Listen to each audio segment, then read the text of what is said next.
Hi, my name is Mark Hayward. This is the Absolute Business Mindset podcast. I am a corporate employee with an entrepreneurial mindset. And here are some of my thoughts, ideas and comments. So this is a couple of different pieces that I've attached together today. I want to talk firstly about starting a project. I want to then talk about how to prioritise your workload. And then thirdly, if you've got too much work, what you need to do for that. So let's start with starting a project. So at different times of your career, you'll be asked to lead a project. You'll be asked to be a team member. And the starting of the project is incredibly important. You need to start making definitions right from the start, whether it's something new that you're not really very knowledgeable on, or whether you have the knowledge and you need to define the milestones. You need to break down the project into different parts. So it's got to be different components, which are your stakeholders, your objectives, your milestones, what you need to do initially, and then sort of tasks and how you can break them down into things that can be delivered in the start, middle and end of the project. And at the end of the project, you also have to be able to lessons learned as well. So starting a project is incredibly important. It doesn't matter what level you are, you need to take responsibility for that project.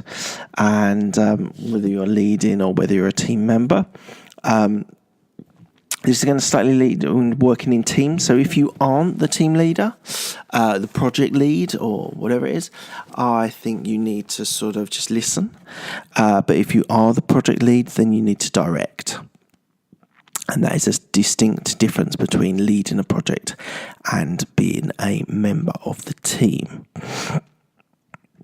But you need to be able to make these definitions. So the definitions are important because you need to be able to define what the tasks, what you need to be able to do to be able to deliver the project. So there's at the start, there's probably going to be assumptions, but you need to make a definitive about all of the terms, the terminology that's there, equally what each of the different areas that you need to cover means. So definition is incredibly important. You need to then be able to create a project plan, and that can be something in a Gantt chart, but it can equally be something you can do in Excel or even on a bit of paper, depending on the sort of level of the project is. You need to be able to create milestones. So milestones and tasks are important because the tasks are the steps you need to do. The milestones are the large points at which of the project that you need to be able to deliver. It is critically important that you're able to define and be able to work out each of those steps, because you can have the big project, which is deliver X, deliver a piece of software, but the tasks and the milestones are things that need to be broken down, that each of the tasks that need to be done by the different team members, so everyone knows what they need to do, and time frames is quite important as well, because that will help in a Gantt chart, because you need to be able to work out how long each of these different tasks are going to take to be able to do. So that's a whistle-stop tour of projects. I'll talk in more detail about projects at a later stage, I'm sure. The next point of this podcast I want to talk about is how to prioritise your workload. Now, let's just say you're a team member. Let's not say you're a lead on this, just for the purposes of this podcast. Now, you need to say you've got 4 clients. One of these projects is delivering a piece of software that needs to be done in a 2 months, 3 months time frame. At that stage, you need to be able to prioritise what your workload needs to be. Now, that can be various ways of being able to do it, which I've discussed before. One might be a to-do list, where you break down the things that you must do, the things that you should do, the things you want to do. And that gives you, if you do that every couple of days, might be every day, but it might be every couple of days, that really focuses your mind on what you need to do on that day. Equally, you might block time out of your diary to be able to deliver things. But it's important that you know what are the most important things that need to be done, and the things that need time frames, that have time frames.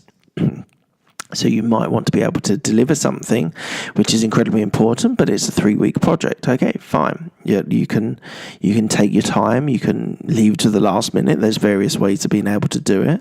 But essentially, the biggest being able to prioritize your workload is deadlines. That's why I like deadlines to be set, because it means that there's an enforced time frame of when you need to be able to do things. So even if there isn't a formal deadline, I try and create deadlines myself, just to keep things ticking over. The important thing is, a lot of projects when you're in a corporate environment is to keep things moving, keep things ticking over, and don't have too many downtimes, that you're constantly trying to keep things moving along and keep things active. That is actually a skill in itself, being able to spin plates. Some people have described it as, you need to be able to make sure that you can deliver each of these different facets of what you need to do, and knowing when you need to do project A, project B, project C, project D, when you need to do them, when the deadline is, when you've agreed to work with other people. It might be that you need to sit down and review it with a colleague, and that might be Wednesday, and that means Tuesday afternoon you have to do it. So it takes some time. The whole idea of must do, should do, want to do, it is actually quite a good focus. So if you know there's things that you must do that day, it's like you can't leave until you do them. So that's incredibly important to be able to do. And then if you get through all the must-dos, then you do the things that you should do. And these are the things that you really would like to do, but they're not necessarily time pressured. So if you get around to them, then you can do. And then the want-to-dos are sort of like the last things that you just aspire to do, but it's not really that important whether you deliver it or not. So that is an incredibly strong, powerful tool that I think everyone should use. Brian Tracy uses an ABCDE method. I can't remember exactly the exact process, but it's essentially prioritizing things that are the A's, which are the most important, down to E's, which are least important. So that's an important to be able to prioritize your workload. And the thing that some of you might experience is if you've got too much work. So I can talk about specifically at this very moment in time, I have a lot of projects running simultaneously, and I've just been asked to be involved in another project, which is a marketing project, which is very interesting and very rewarding, and there's been good exposure to clients and people in the global team, not just the UK team. So it's been rewarding. But what I have found is that it's incredibly tough to be able to deliver all the different things that need to be done, because essentially I've got 4 projects which are running simultaneously, and what you do need to be aware of is no one likes someone who suffers in silence. So you do need to tell people that you're busy, that there's too much on your workload. Now, that's not necessarily giving anything up. That might mean that you just have to spend whatever it is, 3, 4, 5, 6 months working hard, delivering things, doing it. Equally, that might mean that if your workload is too much and you're not able to prioritize, and you're not able to deliver because the timeframes are too tight, then you might need someone below you, a junior, that you can work with, and they can do some of the tasks that you do and you manage them. That's the best scenario, if I'm honest. If you've got too much to do, they give you a junior that can help you do it. That would be, in most cases, the most preferred route. Now, that doesn't always happen. Sometimes it's not the staff, sometimes there's not the the feeling that you need that sort of support. But you need to be able to make people aware, even if it's manageable, that there is a high pressure, high deadlines. There's things that need to be done, and it's tough. So I kind of use all these different techniques. I speak to people. I block things out in my diary. I also put things in the must-dos and should-dos and want-to-dos. So and also I think about my projects and how I can sort of break them down into milestones and tasks. So within this whole expanse, which we've talked about today, is they all interrelate and they all make, and this is why I've put them all together, because I think it's incredibly important that if you start a project, if you're starting a new project, there's lots of things you need to do to be able to initiate a project and get it going. You might need to prioritise your workload and be able to make sure you're able to deliver everything that you need to do in the right order. And then invariably, if the workload is too big and you've got too many projects, you have too much work. And it's important that you vocalise that and share that with people, because the whole point of no one likes someone who suffers in silence. It's just a magic point in a working environment. No one likes a martyr. So you just need to be able to be clear, be concise, when you've got the right person's ear, then use it and speak to people. But equally, sometimes you just have to 10x it. You just have to do it.